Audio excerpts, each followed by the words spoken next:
ಎಲ್ರಿಗೂ ನಮಸ್ಕಾರ. ನಾನಿವತ್ತು ಚಿಕನ್ ಗೀ ರೋಸ್ಟ್ ಮಾಡೋದು ತೋರಿಸ್ತಾ ಇದ್ದೀನಿ.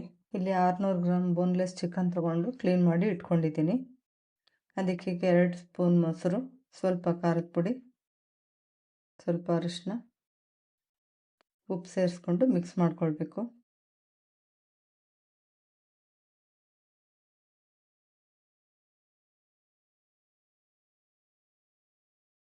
ಇದನ್ನು ಪ್ಲೇಟ್ ಮುಚ್ಚಿ 20 ನಿಮಿಷ ನೆನೆಯೋದಕ್ಕೆ ಬಿಡಬೇಕು. ಇಲ್ಲಿ ಮಸಾಲೆ ರುಬ್ಕೊಳ್ಳೋದಕ್ಕೆ ಹುರಿದುಕೊಳ್ಳೋಣ. 1 ಸ್ಪೂನ್ ಧನಿಯಾ, 8 ರಿಂದ 10 ಬ್ಯಾಡಗಿ ಗುಂಟೂರು ಮೆಣಸಿನ್ಕಾಯಿ, 1 ಸ್ಪೂನ್ ಜೀರಿಗೆ,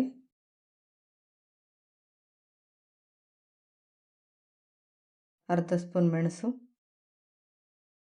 ಅರ್ಧ ಸ್ಪೂನ್ ಮೆಂತ್ಯ, ಅರ್ಧ ಸ್ಪೂನ್ ಗಸಗಸೆ ಸೇರಿಸ್ಕೊಂಡು ಡ್ರೈ ರೋಸ್ಟ್ ಮಾಡ್ಕೊಳ್ಬೇಕು. 3 ರಿಂದ 4 ನಿಮಿಷ ಹುರ್ಕೊಂಡಾದ್ಮೇಲೆ ಸ್ವಲ್ಪ ಕರಿಬೇವು ಸೇರಿಸಿ ಹುರಿದ್ಕೊಳ್ತೀನಿ.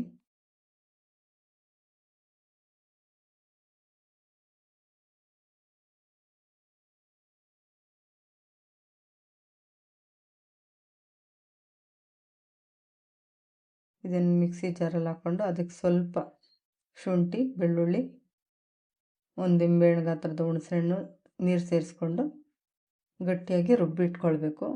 ರುಬ್ಕೊಂಡಿದ್ದೀನಿ. ಬಾಣಲಿನಲ್ಲಿ ಸ್ವಲ್ಪ ತುಪ್ಪ ಹಾಕ್ಕೊಳ್ಬೇಕು. ರುಬ್ಕೊಂಡಿರೋ ಪೇಸ್ಟು ಹಾಕ್ಕೊಳ್ತೀನಿ.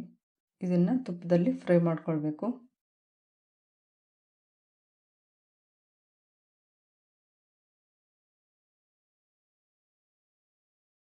ಸ್ವಲ್ಪ ನೀರು ಸೇರಿಸ್ಕೊಳ್ತೀನಿ. ಇದನ್ನು 2 ನಿಮಿಷ ಫ್ರೈ ಮಾಡ್ಕೊಳ್ಬೇಕು ತುಪ್ಪದಲ್ಲಿ. ಹೀಗೆ ಇದಕ್ಕೆ ನೆನೆಸಿಟ್ಕೊಂಡಿರೋ ಚಿಕನ್ ಸೇರಿಸ್ಕೊಂಡು ಮಿಕ್ಸ್ ಮಾಡ್ಕೊಳ್ತೀನಿ.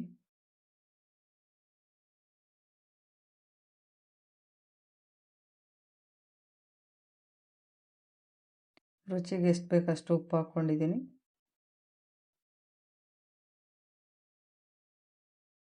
ಇದಕ್ಕೆ ನೀರು ಹಾಕ್ಬಾರ್ದು, ಮಸಾಲೆನಲ್ಲೇ ಬೇಯಿಸಬೇಕು. 20 ನಿಮಿಷ ಬೇಯಿಸ್ಕೊಂಡಿದ್ದೀನಿ.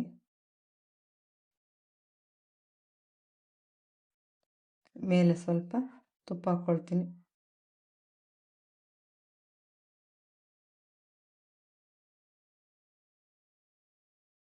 ಚಿಕನ್ ಗೀ ರೋಸ್ಟ್ ರೆಡಿಯಾಗಿದೆ. ಈ ರೆಸಿಪಿ ಇಷ್ಟ ಆದರೆ ಲೈಕ್ ಮಾಡಿ, ಸಬ್ಸ್ಕ್ರೈಬ್ ಮಾಡಿ. Thank you.